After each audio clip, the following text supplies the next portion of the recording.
The engine mounts on my 996 are looking like they're sagging, so one of the jobs I need to do is to replace them, and I've bought some Euro RS engine mounts. They're semi-solid, so rather than being the fluid filled, which are the standard ones on the car, they have a rubber bushing here, and then we have the cut washers that will hold it in place. What you need to be able to replace them is a deep 18mm socket on the car where the nut is here, which is the 18mm one. The bit of the stub of the mount sticks out, and you need a longer socket to be able to go over that to get to it. You also have 2 bolts at the top, which are on this section, which are 13mm. So you need to undo those there within the car. So the first stage is to jack the engine up with a block of wood or something that's wide and isn't putting a single point of pressure on the sump. Jack that up safely, and then you'll be able to hold the engine in place while you replace the mounts one by one.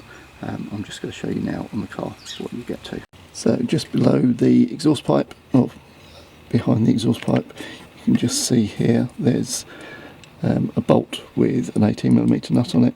That's the one you need to loosen for the bottom of the engine mount, but you've got access to this side. Unfortunately I can't get the camera underneath there to actually show it from there, but that's what you need to access, and then the other 2 are inside the engine bay. I'm just going to show you that now. In order to access the engine mount on the right hand side, you need to remove the airbox. This is fairly straightforward. There's just one bolt that holds it in place.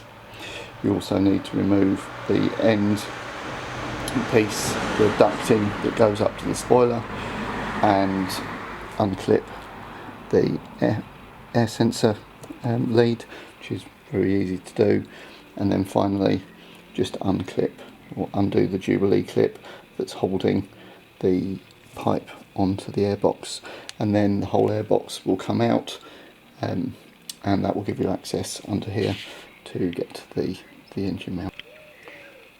So you can see the new mount fitted there on the left hand side, and on the right hand side you can't actually see it because of the airbox. These are the old engine mounts.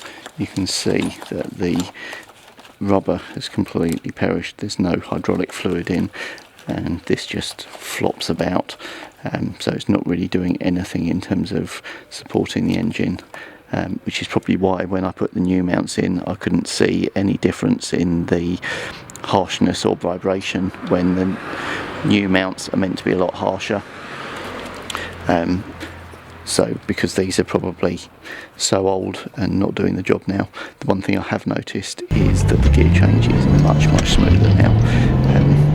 Moving into gear that was a bit stiff on occasions is now much easier.